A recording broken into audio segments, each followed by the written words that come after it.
નમસ્કાર દર્શક મિત્રો, એસડી ન્યૂઝ ગુજરાતી ચેનલ પર આપનું સ્વાગત છે અને હું આપની સાથે વૈશાલી પુબારુ કરીશું નજર આજના સમાચાર પર। અંકલેશ્વર આદિવાસી સમાજના યુવક યુવતી વિશે ટિપ્પણી કરનાર યુવક વિરુદ્ધ આદિવાસી સમાજમાં રોષ ફાટી નીકળ્યો। પટેલ સમાજના યુવક દ્વારા કરવામાં આવેલ અભદ્ર અને સામાજિક ટિપ્પણી બાબતે પોલીસ અરજી સ્વરૂપે ફરિયાદ આપી અને ઇસમ વિરુદ્ધ કાયદેસરની કાર્યવાહી કરવા માંગ કરી હતી।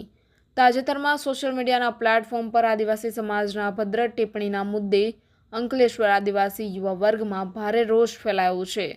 અંકલેશ્વરના પિંકેશ પટેલ નામના ઇસમ દ્વારા તેની સોશિયલ મીડિયા સાઇટ પર આદિવાસી સમાજની યુવતી અને યુવા વર્ગ માટે અભદ્ર ટિપ્પણી પોસ્ટ પણ કરી હતી, જે પોસ્ટ અંગે આદિવાસી સમાજના યુવા વર્ગને જાણ થતાં તેમના દ્વારા પોસ્ટના પ્રૂફ એકત્ર કરવામાં આવ્યા હતા અને યુવાને સમાજને માફીની માંગણી કરી હતી।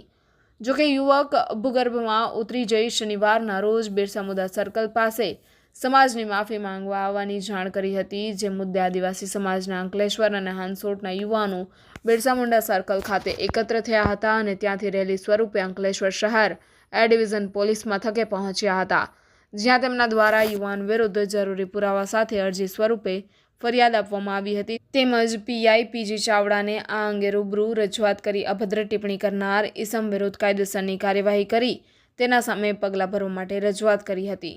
Reporter Jayesh Prajapati, SD news Gujarati, Ankleshwar. જય આદિવાસી, જય જોહાર। અવારનવાર આદિવાસી સમાજ ઉપર અભદ્ર ટિપ્પણી કરીને સોશિયલ મીડિયા પર જે વાયરલ થયેલા વિડીયો છે એના અંદરથી અંકલેશ્વરમાં પણ એક પિંકેશ નામનો વ્યક્તિ આદિવાસી સમાજની જે મા બેન દીકરીઓ છે એના માટે અભદ્ર ટિપ્પણી કરે છે। એના માટે અંકલેશ્વર હાંસોટના તમામ આદિવાસી સમાજના યુવાન મિત્રો આજે પોલીસ સ્ટેશન આવ્યા છે અને એક અરજી આપી છે કે જેથી કરીને આદિવાસી સમાજની જે શાંતિ અંકલેશ્વરમાં જળવાઈ રહે ને આવી રીતે અસામાજિક તત્વો દ્વારા આદિવાસી સમાજની મા બેન દીકરીઓને અભદ્ર ટિપ્પણી કરે છે અને યોગ્ય કાર્યવાહી કરવામાં આવે એના માટે અંકલેશ્વરના તમામ આદિવાસી સમાજના યુવાનો મિત્રો આજે અંકલેશ્વર શહેર પોલીસ સ્ટેશને અરજી આપી છે અને પીઆઈ સાહેબને રૂબરૂ મુલાકાત કરીને એની પર યોગ્ય કાર્યવાહી કરવામાં આવે એની માંગ કરી છે। જય આદિવાસી, જય જોહાર।